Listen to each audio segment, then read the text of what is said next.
안녕하십니까. JTBC 저녁 뉴스입니다. 전라북도와 군산시가 군산공항 확장을 반대해온 미 공군의 합의를 이끌어냈습니다.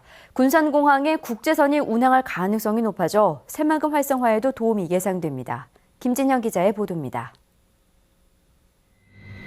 새만금 시대를 맞아 투자 기업 유치를 위해 전라북도와 군산시는 군산공항에 국제선 운항이 절실한 상황입니다. 군산시는 용역을 통해 기존 할주로에서 900m 떨어진 곳에 새 할주로를 만들어 국제선을 운항하겠다는 의견을 미군 측에 제시했습니다. 그동안 국제선 운항에 반대한 미군은 기존 할주로에서 1300m 떨어진 곳에 새 할주로를 세우면 좋겠다는 수정안을 내놓았습니다. 미 공군 측이 긍정적인 답변을 해오면서 군산공항의 국제선 운항 가능성이 한층 높아졌습니다. 전라북도와 군산시는 활주로를 확장하면 장거리 국제선 운영이 가능할 것으로 판단하고 있습니다.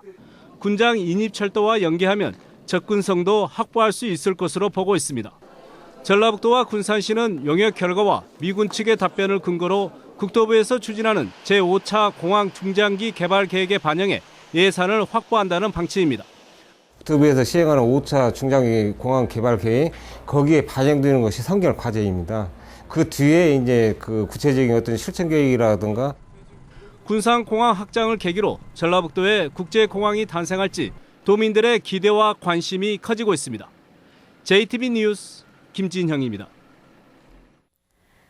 기금운용본부가 공사화되면 전북 이전의 근거가 사라질 것으로 우려됩니다. 정부가 최광 이사장을 사퇴시키려는 것도 공사화에 반대하는 세력을 제거하려는 일종의 음모라는 주장이 나왔습니다. 기금운용본부를 전북으로 이전시키려면 공사화를 막는 작업이 시급해졌습니다. 김철 기자입니다. 새정치민주연합 김성주 의원은 기금운용본부가 공사화되면 전북 이전의 근거가 사라질 수 있다고 우려했습니다.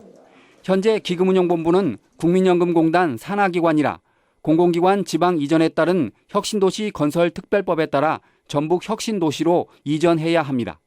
하지만 공사가 되면 국민연금공단의 산하기관에서 제외돼 특별법 적용 대상에서 벗어나기 때문에 전북 이전을 하지 않아도 됩니다. 기금본부를 공단에서 분리시켜서 별도의 공사로 만들고 전주로의 이전을 저지시키려고 하는 이런 음모가 뒤에 숨어 있다고 하는 것이 저희 판단입니다. 보건복지부가 국민연금공단 최강 이사장의 자진 사퇴를 종용하는 이유도 공사화에 반대하는 세력을 제거하려는 움직임과 무관치 않다고 말했습니다. 청와대나 정부 여당의 일각에서 기금본부를 공단에서 떼내서 완전 분리해서 공사를 만들겠다고 하는 이 목표를 실현하는데 방해가 되는 공단 내의 반대 세력을 제거하고자 하는데 목적이 있는 것입니다. 새정치민주연합은 이 때문에 공사화와 관련된 법안 상정을 국회 상임위 단계부터 막기로 했습니다. 그러나 내년 총선에서 새누리당이 압승해 상임위인 보건복지위에 3분의 2 이상이 여당 의원들로 배치되면 기금운용본부의 공사화 추진은 더욱 강해질 것으로 우려됩니다. JTBC 뉴스 김철우입니다. 전주의 시내버스 정류장에는 버스 운행 정보를 알려주는 시스템이 설치되어 있습니다.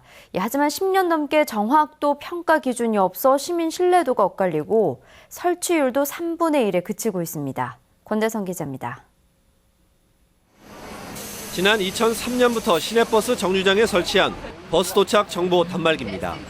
노선 안내와 더불어 운행 정보와 버스 도착까지 남은 시간을 실시간으로 알려줍니다.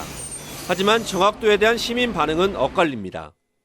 버스 기다리면서 어플이랑 거의 시간 차이랑 없어서 많이 도움이 돼요. 그때그때 맞춰서 잘 안 오기 때문에 신뢰가 잘 안 가요. 그래서 항상 기다려야 될 때가 많은 것 같습니다. 감사원은 버스 도착 정보 장비를 50억 원을 들여 갖추고 13년 동안 유지 관리하면서 정확도 평가 기준이 없다고 지적했습니다. 전주시는 정확도가 96%까지 나온다고 설명하지만 석 달에 한 차례씩 10곳을 조사하는 게 고작입니다. 정확도가 조금 높다라고 평가할 수 있는 이렇게 표준 기준이나 이런 거는 없는 겁니까, 그러면? 그런 건 없죠. 그런 것은. 다만 이제 저희가 100% 도전을 위해서 지속적으로 노력을 하는 거죠. 그나마 전체 버스 승강장 990곳 가운데 단말기가 설치된 곳은 310곳으로 설치율은 30%가 조금 넘습니다. 예산 문제로 버스가 많이 다니는 곳 위주로 설치했기 때문입니다. 없으니까 언제 올지를 모르고 막상 기다리다 보면 또 안 올 때도 있고 하니까 있으면 좀 편할 것 같습니다. 시내버스 이용 불편을 줄이기에 버스 도착 정보의 정확도를 판단하는 기준 마련과 단말기 설치를 서둘러야 한다는 지적입니다. JTB 뉴스 권대성입니다.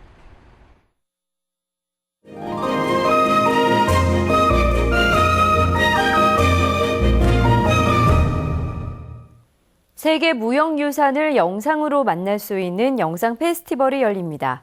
조각가 조현동의 작품전과 서양 화가 이일순의 전시회 소식도 준비했습니다. 문화가 소식 하원우 기자입니다.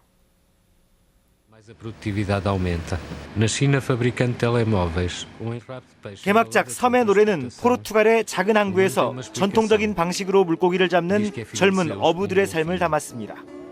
국제 무형문화유산 영상 페스티벌에는 20여 개 나라 30여 편의 다큐멘터리와 극영화가 관객들을 만납니다. 수십 년간 수집해온 무형문화유산 자료를 볼 수 있는 전시회와 아버지의 이야기를 아들이 그림으로 엮은 조혜준 작가의 작품전도 열립니다.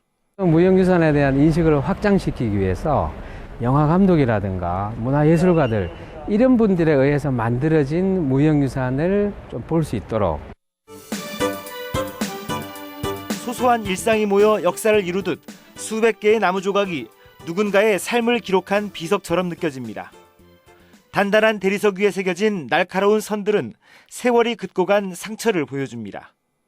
퇴임을 앞둔 정현동 교수는 이번 전시에서 청년 시절부터 최근작까지 다양한 재료로 빚어낸 작품을 선보입니다. 세월호의 아이들은 밤하늘의 별이 됐습니다. 커다란 망원경으로 별을 바라보며 닿지 못할 그리움을 전합니다.